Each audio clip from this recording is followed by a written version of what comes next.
The weight-centric approach has really focused on blaming people, what actually influences people's body size and their weight. You do have to take a holistic approach because your sleep affects your appetite, your stress levels, whether or not you can afford healthy food. The problem then with the social media aspect is you're taking advice of someone who you don't know, their background could be completely fabricated. This is true across a lot of the research. Women are typically excluded because our hormones change throughout our cycle, and they will influence things like our appetite and our drive for certain foods. In fact, you see that across the board with a lot of women's health issues. The last time I looked at the research, it was around 8 years to get a diagnosis for endometriosis. Claire, welcome to the show. Thank you so much for having me. I'm so excited. So you describe yourself as a compassionate PCOS dietitian and nutritionist. What does this mean? Where does the compassionate word come into play? That's a great question, Emily. I think this really stems from, well, a few different things. It really incorporates the approach of having a very patient-centered framework. And also, I'd say it comes a lot from how I now practice from very much a non-diet and weight-inclusive approach. I feel like from the origins and like traditional dietetics, it tends to be much more weight centric. And actually that's the way medicine has been. But I think having done a lot of work in weight management, I have come to the conclusion that actually weight isn't the be all and end all. And actually we should be pursuing health rather than specific weight goals. And I think when you take that approach, you understand people much more. Like the weight-centric approach has really focused on blaming people almost for their health issues because it's their fault that they're overweight, that it's down to their behaviors. But if you can flip it a little bit and understand why people behave in the way that they do, and that actually weight is more of a kind of result of our behaviors, then you become a bit more compassionate towards people and you can understand, their journey a bit more. And that speaks also to that patient-centered framework. Sorry, I went on a bit there. No, absolutely. Please do. It's a podcast, so we want long answers. So with the less focused on the weight itself, I'm guessing by that you sort of mean less focused on I weigh X amount and I put on X amount and I need to lose X amount to be healthy in whatever term you deem it.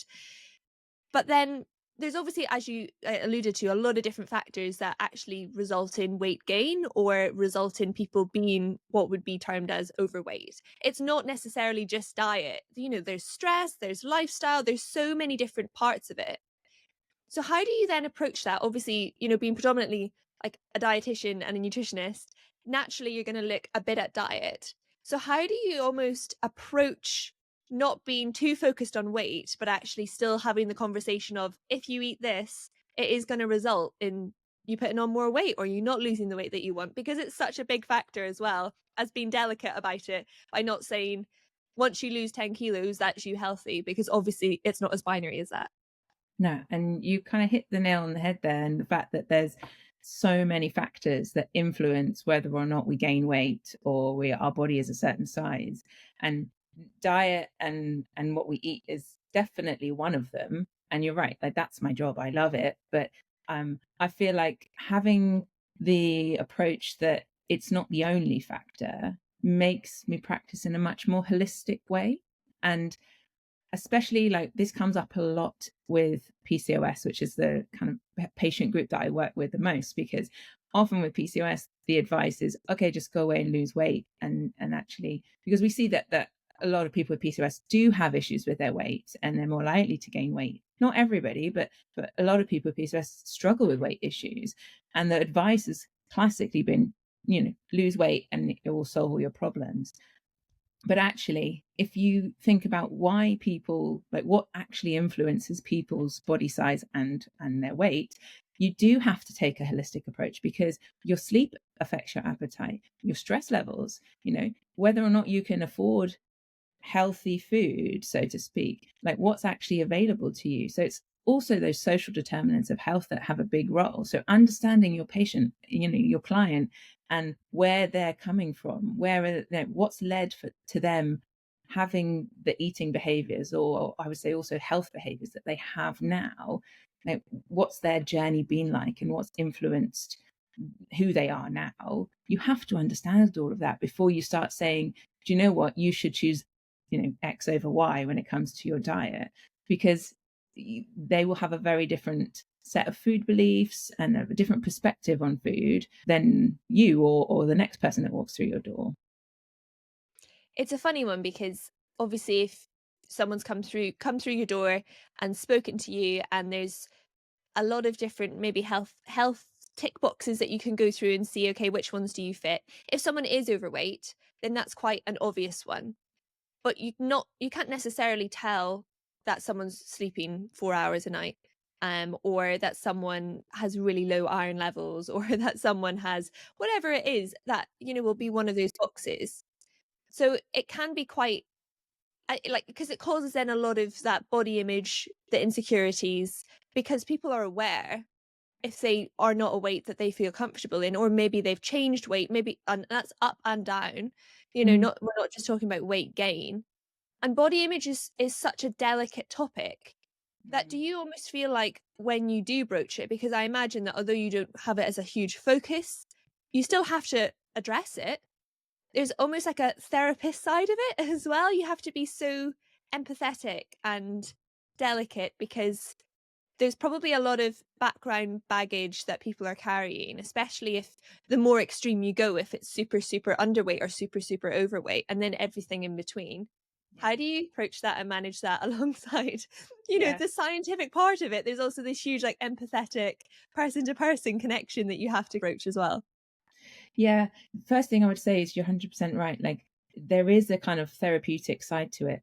I am not a therapist. And with nearly 100% of my patients who, work on body image issues with, I will say, if you're not already working with a therapist, then get one, because it can be so, so helpful.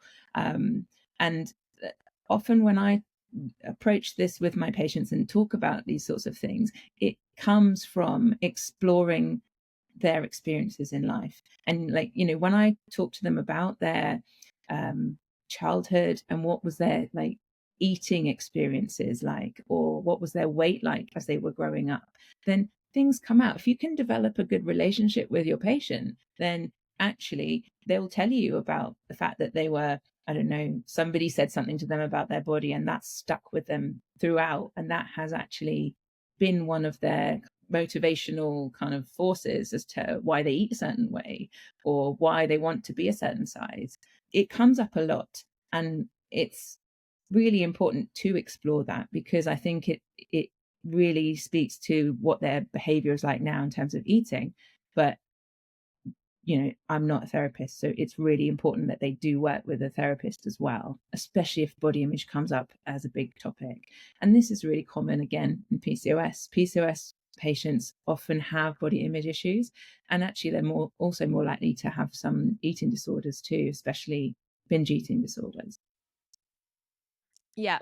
When you kind of refer to it could be something of past childhood or conversations, I guess often it can be something that's so, like, you almost think it's quite small, and obviously it's the most significant thing to that person. So in no way am I belittling it by saying it's small, but it's a small moment, Yeah. and then it can trigger a whole lot of things afterwards.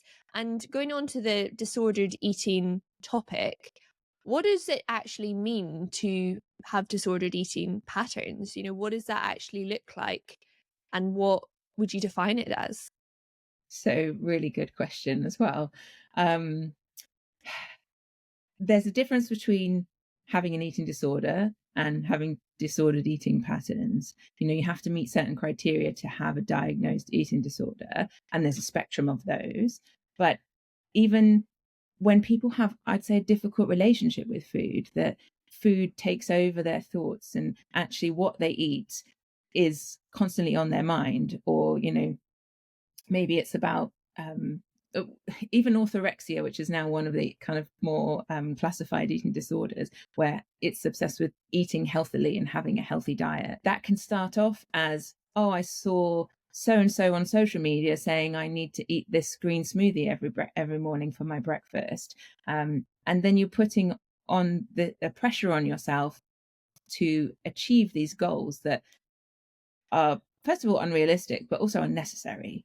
And so it might just be start with one small thing, but it's the fact that it takes over their energy, their brain space. Like you start to think about food and what you can and can't eat all the time, and then you obviously could go on to develop more of a classified eating disorder. But it starts with something like that.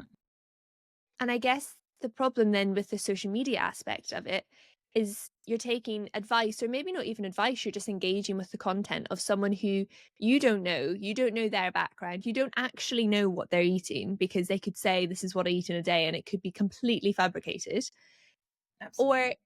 it's advice that's been given out with, sorry, like, what's the qualifications, what's the background, where is it from, is it actually applicable to a very specific person? Not all of it's nonsense at all. Like, a lot of it is personal experience, which works for some people.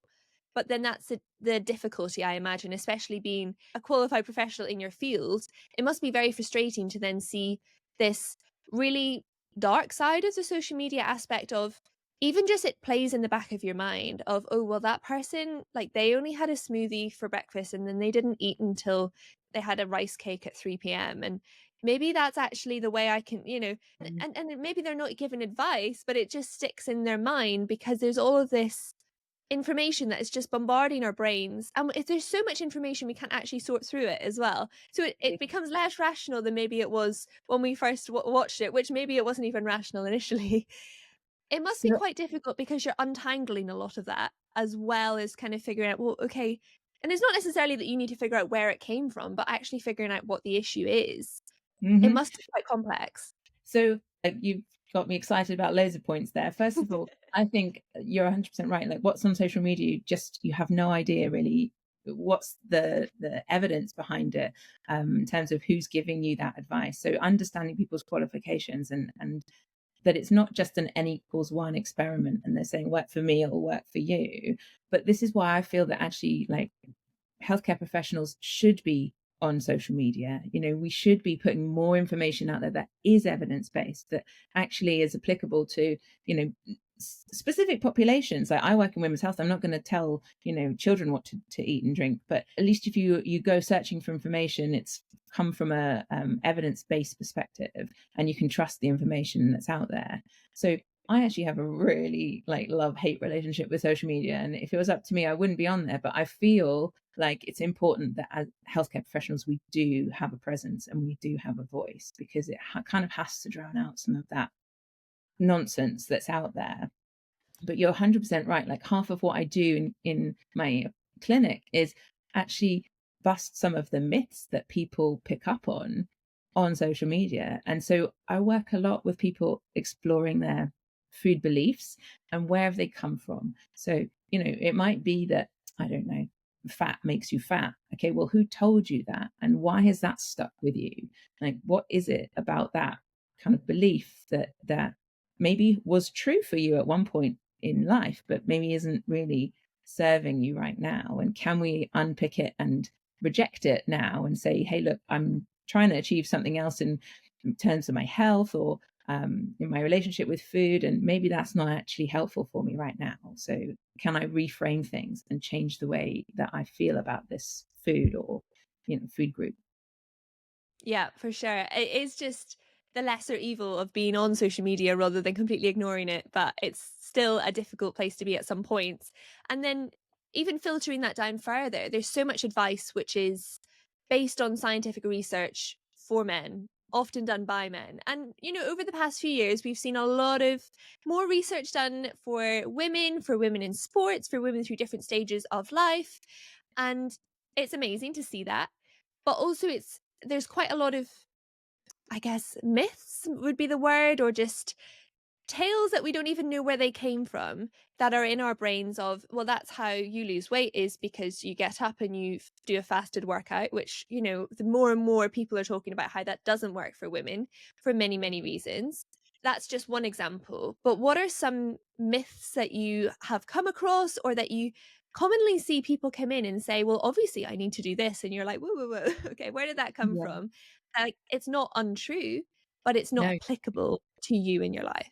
So I will answer your question, but you've just also mentioned something which kind of triggered me. So when I did my PhD, I was looking at various dietary interventions that affect appetite and body composition during weight loss.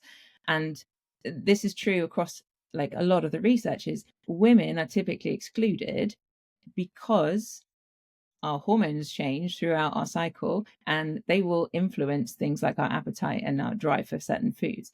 And in my research, we did include women, but we wanted them to come in at a very specific time in their cycle. So, a lot of the research out there, like you said, is just based on men and it's done for a specific reason, convenience as well as anything else. But it is changing and there is more funding, interest. There's more work being done in women's health and trying to understand women's physiology compared to men, and the fact that you can't just extrapolate and say, hey, look, that's what we found in this wonderful group of males, that we just assume that it's going to work for women. One of the things that is coming up a lot at the moment in terms of like myth busting is this cycle syncing type thing. I don't know if you've seen it, but whether it's about trying to change your diet in relation to the stage of your menstrual cycle, or whether or not it's about your sports performance and whether or not you should do specific exercises at various stages of your menstrual cycle. And I think at the moment, there's just not enough evidence behind any of it to make any bold statements. But there's people out there that, saying, oh, you shouldn't weight train at this point in your cycle or this one because your hormones are dipping, or, and actually the impact on your sports performance, it's not necessarily affected by the hormone level. It could well be changing at various points in your cycle, but it will be different for different people. And what's probably much more helpful is just to know your own body and maybe track your own cycle, track your symptoms and understand, how do you feel just before you get your period, or when you get your period, or the few days around ovulation. Like, how do you actually feel in terms of your energy levels? Or do you get symptoms? Does your bowel habit change, and you might be more likely to be rushing to the toilet just before your period, or things like that? So those symptoms might actually impact your performance in the gym, but maybe not so much the hormones. So like, even when we've got this tiny bit of evidence, and maybe there's a couple of studies that have done some interesting work on a few people, it's immediately extrapolated to like, okay, this is applicable to everybody. But it's just not the case, and we're not ready for that kind of like sweeping generalization. Yeah, I think that's just definitely the point of it's applicable for some people, but it's actually getting to know you and your own body and your own cycle, because even the hormone levels that we hit will be so different to the person next to us or whatever, and there's different levels throughout the cycle, there's different lengths of cycle, there's different, like, even periods itself, some people suffer really badly, some people don't. There's so many different variables within it. But then I think because there's these blanket rules which just sort of get announced, and then we think, oh, fantastic, there's some research in women's sport or women's periods or women's cycles or whatever. And then we think, well, that's brilliant. Okay, that's that. But then, of course, you actually look into it and hold on, it's not even really that applicable for everybody. But I think it really feeds into that negative narrative, which, I don't mean to like say a generalization, but I do think women do suffer more so with that negative voice in our heads, and it kind of is like verbally beating ourselves up, and it's just that classic of like, would you actually speak to someone else like that? But it's so hard to undo that pattern of behavior because it's quite ingrained and it's very subtle, and because it's ourselves saying it, and maybe we've been doing it for 15 years, 20 years, 40 years, whatever, then it's quite hard to separate that from our identity and say, hold on, that's just an opinion, it's not necessarily the identity part. But because we'll say, well, women are actually performing best 2 days after they finish their, I'm making this up, 2 days after they finish their period, they will get a PB in their squat. But actually you feel like utter trash and you're still in bed because you're feeling so drained because of X, Y, and Z.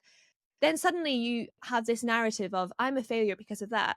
And actually I feel quite good, 2 days into my period, but apparently that's when people feel the worst, so I can't go to the gym because it's actually, and then you just have this really weird pattern, which when you say it, like when I say it like this, it's quite easy to laugh and go, oh yeah, classic. But we all do it to an extent because it's hard to really identify it.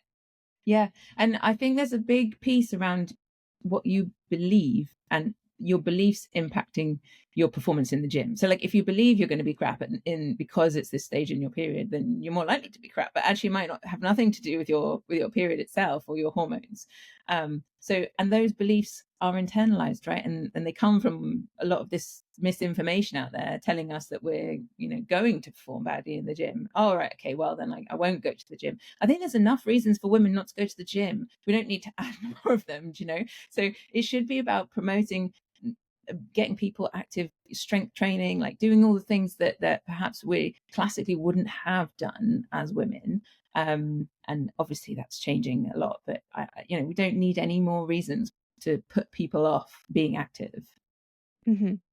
So how does your work look kind of day to day? You're obviously specializing in PCOS, but then you have this like more general dietitian and nutrition work as well, or is it generally all specifically to the PCOS work? What's your sort of day to day and your passions for women's health? Where do they specialize? Well, actually, my day to day is different every day. Every week is different for me. So, my private practice is in women's health, and my passion is PCOS. I predominantly will see women who've got PCOS, but that naturally leads into other issues like infertility. So, there's something else that I work a lot in is helping people who are trying to conceive, because obviously fertility issues can be very common in people who've got PCOS. Sometimes there's a lot of crossover with other women's health issues, maybe things like endometriosis as well, maybe things like gut health issues. Often we see IBS coming up. So I work predominantly with women, but it's not just one condition. That you can see a whole host of different issues going on. And in terms of, I don't know how long you've been doing this. How long have you been working in this field? As a dietitian, Yeah. I have been as a dietitian, gosh, nearly 20 years almost. And how has it changed over those 20 years? Obviously, social media wasn't even really a thing so much. So even I'd say in like the past few years, it's changed so much. But then and that could affect like trends or whatever it is. And then there's society generally, perhaps where people are having children or trying to have children a bit later, and maybe that affect, like there's so many different things, stress levels, working from home, working remotely, email access. Like over those 20 years, there's a lot of things that have changed. And they're just kind of sociological factors that I've just listed off there. But what have you seen change in terms of the work and the things that people come to you asking for your help with? So, yeah, I mean, there's a whole host of things that have changed over 20 years. But in terms of dietetics, one positive thing is that you've got more of specialization. And like, for example, in women's health just was never really an issue before. Like it wasn't talked about as much. And you can see it across the board, women's health topics, whether it's just talking about periods, menopause, and, infertility. All those topics were probably things that just weren't as represented in terms of dietetics, especially. So I'm a committee member of one of the British Dietetic Association specialist groups, which is the Women's Health and Fertility Nutrition Specialist Group. So we set this group up during COVID, actually, because it didn't exist before. And we realized there was quite a few of us who had an interest in women's health, and kind of it was a good opportunity to network, to find colleagues who have got the same passion as you. And it just opens the doors to like projects and developing a service for patients who are coming with these issues, and I guess raising awareness that dietetics has a role to play in a lot of these health conditions. A positive aspect is that more people are getting dietetic help when it comes to managing their fertility, their PCOS, endometriosis, pregnancy, even, like, it's a lot more common for people to be looking for information and to see a dietitian. If it was up to me, like, I think every woman should see a dietitian at some point in their life. But especially if they're trying to conceive, like, I do think the earlier you address your diet and lifestyle, the easier it is in the long run. But also health issues like PCOS, endometriosis, it can make such a difference to managing your symptoms if you get the support from a dietitian. And in fact, especially in PCOS, like the guidelines say diet and lifestyle, like the first line approach in terms of managing and treating it. So dietitians are really key there. Like that's our job. That's what we do is support people to make evidence-based changes to improve their diet and lifestyle. So that's a really positive thing that's happened, I'd say, in terms of dietetics in the last 20 years or so. I also think the conversation's way more open of even if we isolate, infertility or struggling to conceive, that conversation is way more open than it would have been. And social media has been a huge positive influence on that and Sure. connecting with people who are going through similar things. So it's not that it's just all bad, but I think it's super interesting how it has evolved and the conversation's opened, and therefore people are talking about it more, people feel a bit more supported, but then also it sparks these researches and like committees and things like Yeah. that, which will ultimately hopefully really develop this field of information, and we can really sort of know what the experts do say and what we actually can apply to each situation.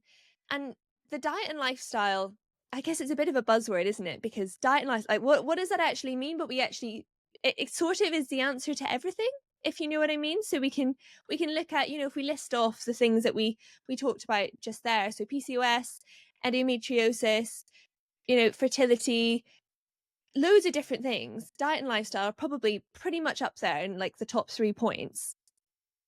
Is there is there a point when you almost get frustrated by how it's just diet and lifestyle? Like, is it actually that simple? Or are we just not nailing it? Or what should we be looking at? But it just seems like that's kind of the one size fits all solution of what about your diet and lifestyle? And then we kind of look through it. But how do you actually break that down with clients? And maybe I'm sure a lot of them come to you and they just think, man, I just don't want to hear about this diet and lifestyle anymore. Like, can you help me, Claire? What can I do? What do you do in that situation? Yeah. And I think this comes back to my point earlier, is that diet and lifestyle are behaviors. And it's actually behavior change that's hard.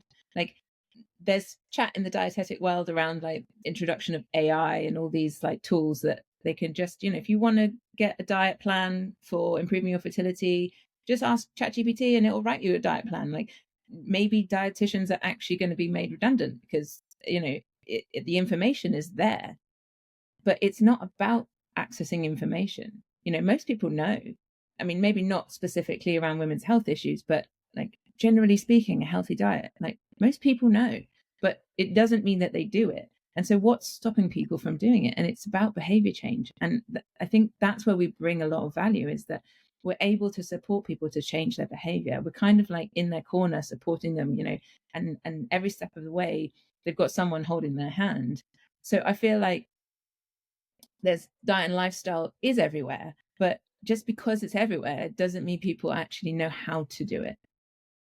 Yeah, it's almost so obvious that people are like, well, I know it, but I can't do Yeah. it. And then there's that accountability, there's that hand holding of a dietitian or a healthcare professional who is helping you through that process and breaking it down and making it, applicable to you in your life.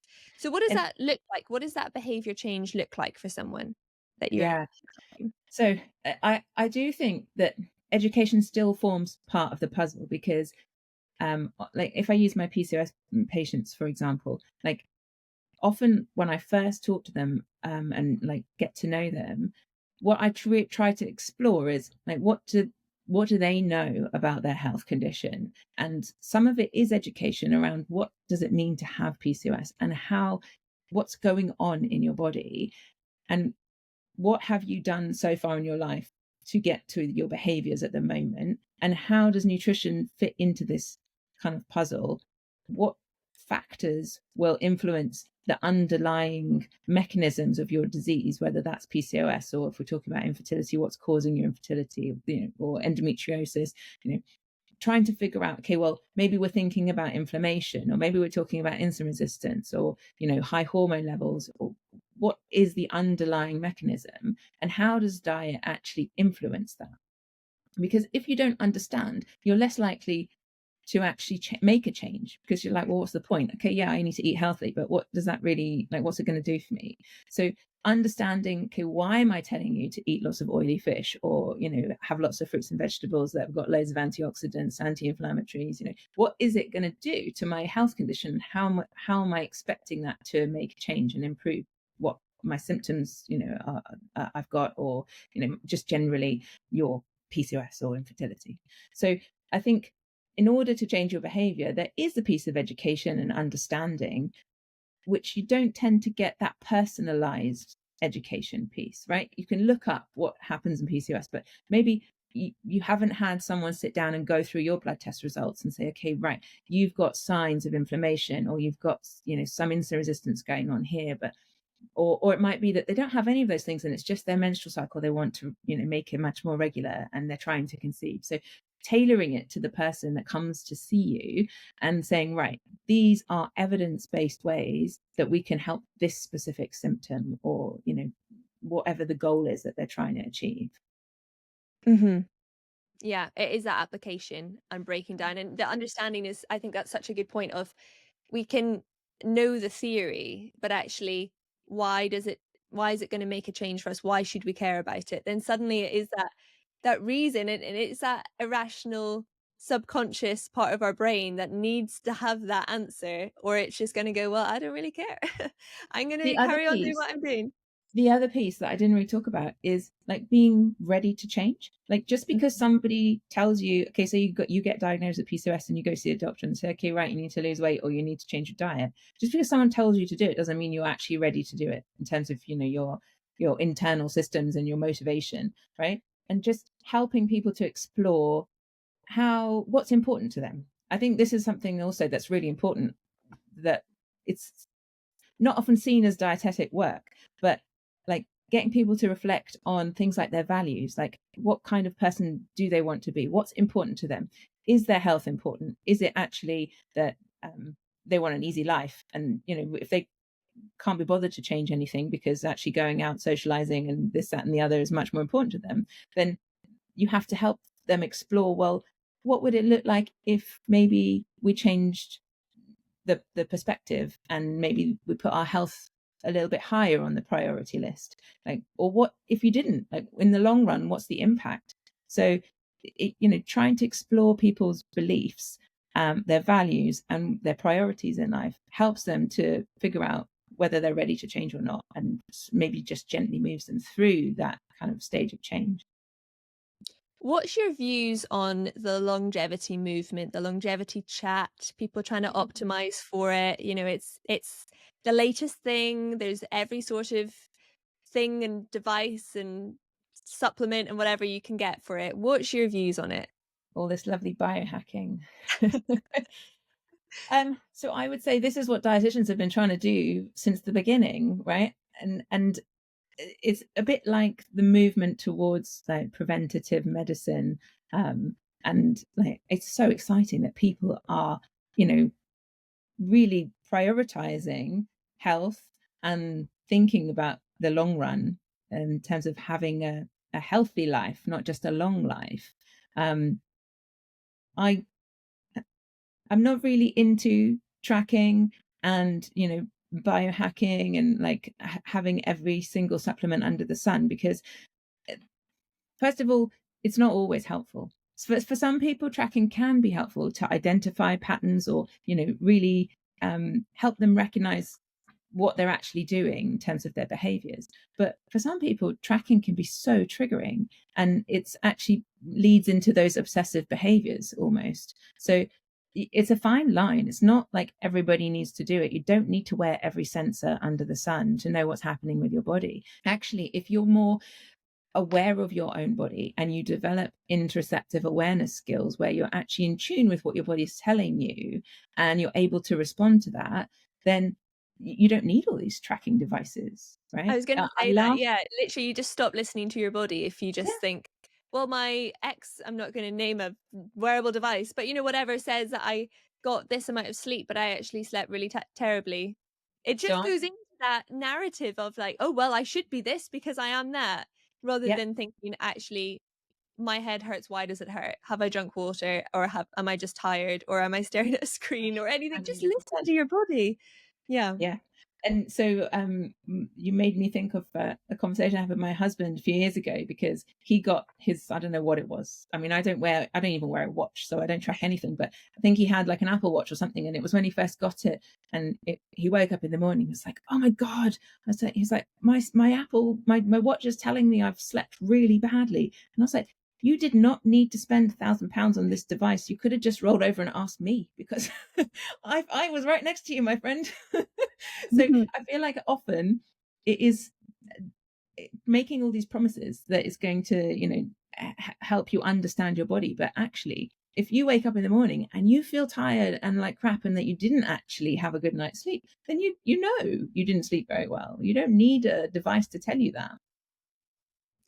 But then we could look at, say, the Mediterranean lifestyle and diet, which is, the top tier of what people sort of strive after, and like the blue zones, and there's the connection with people, and then the raw ingredients and sunlight, and then they still will drink wine, but somehow that's okay. And there's lots of different things. They'll live till like ripe old age and have huge enjoyment and less stress and so on. What factors do you actually think are, firstly, it's in a beautiful setting on a terrace in Italy and therefore we think it's brilliant? Um, Rather, like what can we actually take from that in terms of why, because they do live longer generally. Like, there is some merit and some fact behind it. What are your takeaways from that observation? Yeah, I mean, I think it really speaks to that it's not just what you eat, but how you eat. That's also important. And like social connection is like a huge factor in terms of like loneliness and longevity, because actually our relationships are important and they really impact our mental health, but also physical health. Like the impact of loneliness on people's physical health in terms of like in older age, especially as people are more isolated. Like there's a lot of evidence around that nowadays. So I think it's also about how you eat, and also how you live your life, like being more active in your older age as well. Like maybe not even older, midlife. What we do in our earlier years impacts us later on down the line. So I think we can, the way that science, especially pop science, pop nutrition science, has been okay. Let's pick on this nutrient or this food, this superfood, and we don't eat that like that. We eat overall a kind of dietary pattern. We include different foods, different food groups, and we eat with people. You prepare and you enjoy food together. So it's not just about individual, like demonizing sugar or whatever the nutrient of the hour is. It's how do you eat overall? What's your dietary pattern like? And to align with that, I'd say Mediterranean style diet has got quite a lot of evidence behind it being quite supportive of our health overall, mental health, physical health, like anti-inflammatory, especially in women's health. We often use it as a kind of guide for managing endometriosis, infertility, even PCOS. It's got a place. So I think it's a lot about the fact that our health is impacted holistically. Like it's not just diet, it's, do you sleep well? Do you manage your stress? Do you speak to other people? Do you have good strong relationships? Do you enjoy life, or are you actually quite lonely and miserable and very stressed and not sleeping and working all hours of the day and actually just ordering delivery for your breakfast, lunch and dinner? So it's about our way of life, not just I'm going to take this supplement and manage my blood sugars or whatever using a CGM and this, that and the other to get longevity. Like actually it's about the bigger picture. Hmm. Yeah, you even mentioned, who do we prepare the food with? Who are we sharing it with? And it is just that it's not necessarily just the eating and what the ingredients are and if it's high salt or low salt, but it is that process of, are you sitting down or are you actually just having it on the go? Are you watching the screen and not actually facing someone? And there's so many different aspects. And the more you look into like human psychology and how it all links together and the gut brain connection, it just absolutely blows my mind. The more you learn, the less you know Oh, about 100%. it. It's pretty crazy. But I also want to touch a bit on your topics of passion, which we've dropped in throughout this conversation, but endometriosis and fertility. Yeah. Maybe we could just have a little bit of a brief look at that. If we start off with endometriosis, what actually is it? Where does it come from? What are your sort of entry level views on it in terms of someone comes to you saying, I think this is what I've got, or maybe you actually diagnose it. What Yeah. actually are you looking at? So with endometriosis, I would say often when people come to me, they have had like a horrible journey. It takes a long time to get a diagnosis. In fact, you see that across the board with a lot of women's health issues. I think the last time I looked at the research, it was around 8 years to get a diagnosis for Why is endometriosis. that? It the presentation can be different, right? And it's chronic pelvic pain. There's lots of different causes for chronic pelvic pain, and they kind of overlap in terms of their symptoms. So it could be to do with like bladder issues, it could be endometriosis, sometimes IBS. Like, there's lots of different factors, and they're kind of all in the same region. So you might see a gastroenterologist, you might see a urologist, you might go and see a gynae. Like, there's so many different people who would then actually have an opinion on it. But at the end of the day, endometriosis is quite hard to diagnose. You need to have surgery really to go in and have a look at the tissue. So it's where tissue that's like the endometrium grows in places that it is not the endometrium. So it's your kind of uterine lining. It's not there. It's in other places around the body.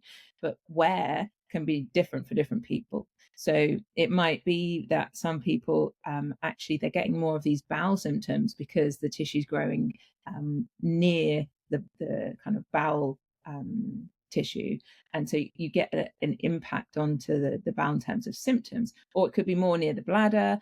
In fact, they found endometrial like tissue in endometriosis even in places like the lung. So it can be anywhere. Generally it's more in the lower half of the body, but it can be anywhere. So because the presentation is different, and like the actual location is different, people's symptoms can be different, and it looks like other conditions. So it just takes a long time to diagnose. And at the end of the day, surgery is the definitive factor in terms of how you diagnose. And that's invasive and expensive, and not often people don't really want to do that.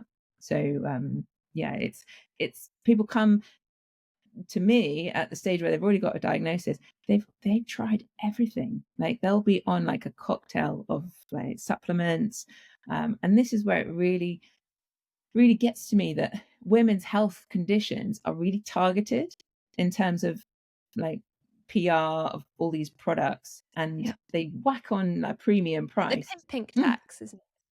And especially like things like menopause, like as soon as you whack menopause on there at the moment, like you can get double the price, triple the price for these products, which you could just go and get like a standard version of. But anyway, and half the time there's no evidence for it.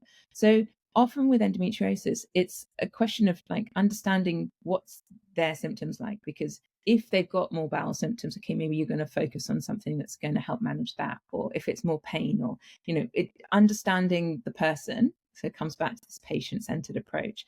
And this is also where that compassion comes in, because people's journeys have been rough, and you want to understand, what they've been through, and the fact that they're taking this cocktail of supplements, understand that, like, that's their way of controlling and trying to manage their condition. It's not a case of going in there and say, well, what are you taking all these for? Like, this is nonsense. To them, it may well be having a positive impact. And so I say, especially in endometriosis, there's just not a huge amount of evidence, especially around supplementation and diet. We know more around what the risk factors are in terms of what kind of diet, like red meat, alcohol, those things will increase your risk of developing endometriosis. But in terms of actually managing it, there's less evidence. It's much harder to do that kind of research. And it's getting better. But again, because everybody's symptom presentation is kind of different, it's quite hard to say, right, across the board in endometriosis, this will work. Maybe this supplement or this dietary intervention, because everybody's presentation is slightly different. And that really just sort of demonstrates if there's an AI dietitian who's just going to give you this, probably very intelligent and very accurate, but just not applicable diagnosis and action plan. And it's quite a tough job, because for you guys and for dietitians in general, because people come to you and they've tried everything. It's not the first place because it's expensive, it's time consuming, maybe it's a bit embarrassing, or you just don't really want to do it, and it's just another appointment and you think, gosh, it's not going to work because I've tried everything else. And there's a lot of different things to sort of wade through and trying to see actually what you can do. So are there any, I guess, golden rules that you would look at? Obviously everyone's different and the application would be different, but if we look at it as a whole, endometriosis, what should people be thinking about? Um, if there's anything you can kind of generalize with it, I would say is that it's an inflammatory condition. So an anti-inflammatory style diet, a bit like Mediterranean diet, is always helpful.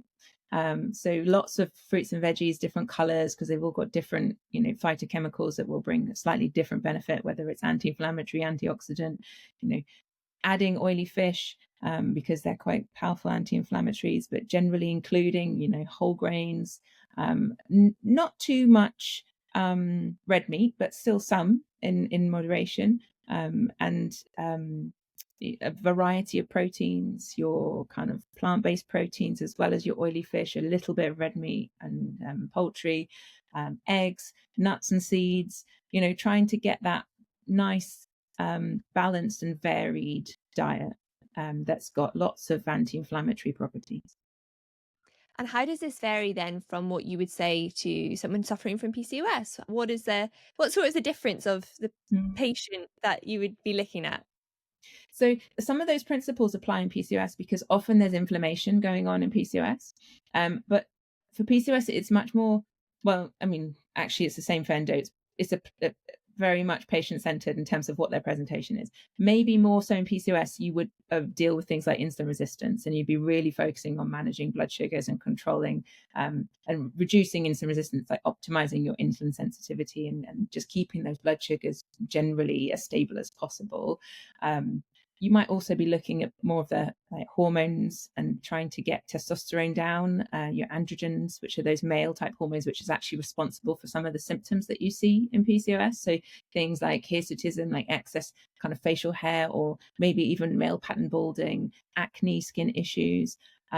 Those like androgens are often responsible for those symptoms in PCOS. So trying to bring those levels down as well. And often it's not just one thing. You can't just say, okay, right, do this and it will help with that specific issue. It is more of a balanced approach. And like I've said, your stress influences your hormone levels, your sleep influences your hunger and your hormones and your gut health and everything.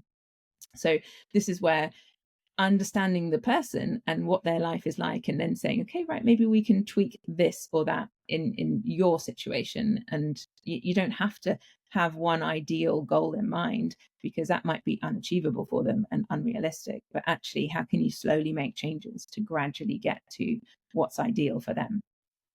Yeah, absolutely. And how long generally does this process take? Is it okay, we've looked at your diet and you're making really great progress and maybe your symptoms aren't as severe, or I don't know if you would say that anyone ever really recovers fully from it, or if, maybe that's a different point in itself. But how long do you generally work with people? It's kind of like, how long is a piece of string? um, so I would definitely say that like one session is like probably pointless because it's behavior change, right? When you see somebody, you can educate them, yes, but you're not going to change your behavior overnight just because someone's told you something. Like this is where that long kind of relationship and how you work with patients is important, because actually, habits take time to change and develop. Depends what symptom or specific outcome you're trying to change as to how quickly it will change. Like for some people, it might be a matter of a couple of months, or it could be up to 6 months, and they'll see that their cycle starts to become more regular. For some people, it might be a case of like they've tried a specific supplement and they notice that it's maybe influenced their energy levels or their cravings or their, I don't know, sleep or something.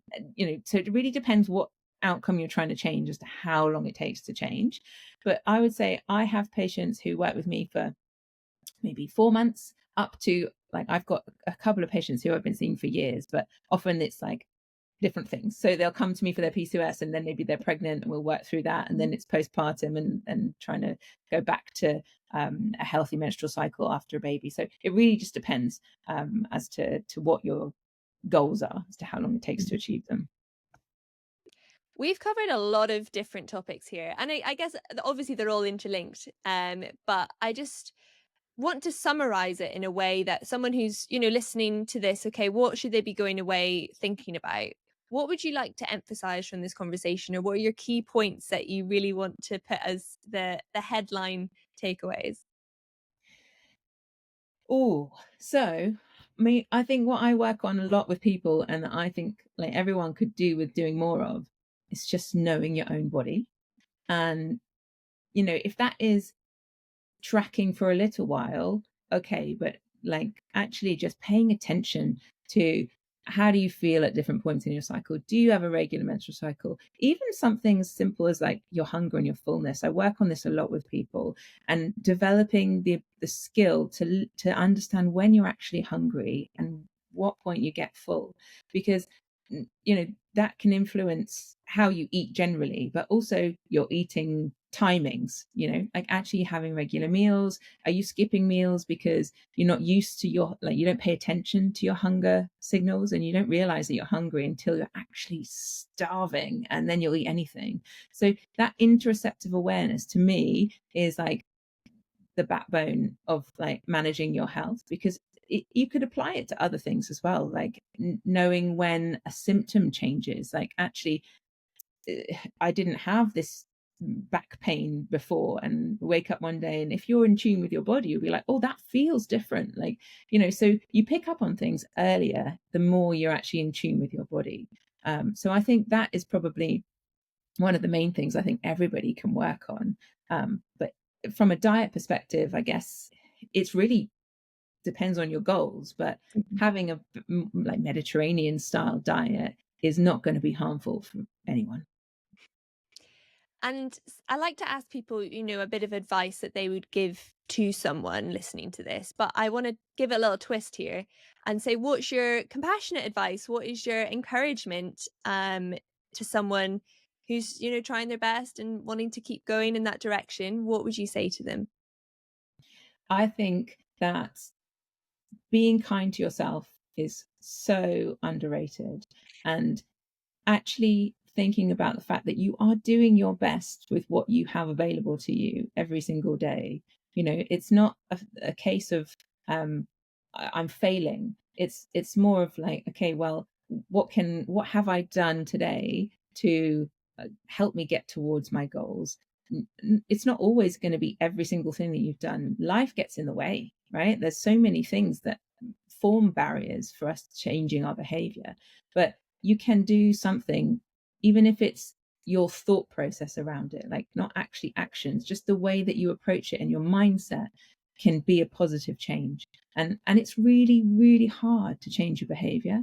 So I think the self-compassion and the kindness towards yourself is a very big part of actually not setting yourself up for failure, right? If you have big expectations of yourself and you constantly thinking, okay, well, I can't do it because it's unachievable, right? Then you're going to feel like a failure. But actually, if you can be kinder to yourself and say, I gave it my best today, and tomorrow's another day, I feel like it's a really important skill to develop. Yeah, completely agree. And it's not that you can't have big goals, but it's those smaller milestones Yeah, that you want to absolutely. build up into it. And Yeah, then you can achieve great things. But if you are just going from zero to this big goal, then yeah, it's going to be a rough ride. So, yeah, good. 100%. Good points. And Claire, if people want to follow you online, keep up to date with what you're doing, or work with you, where should they go? Yeah. So my website is my name, so clairepettitt.com. I'm greedy. I've got 4 T's in my name, so often people spell it wrong.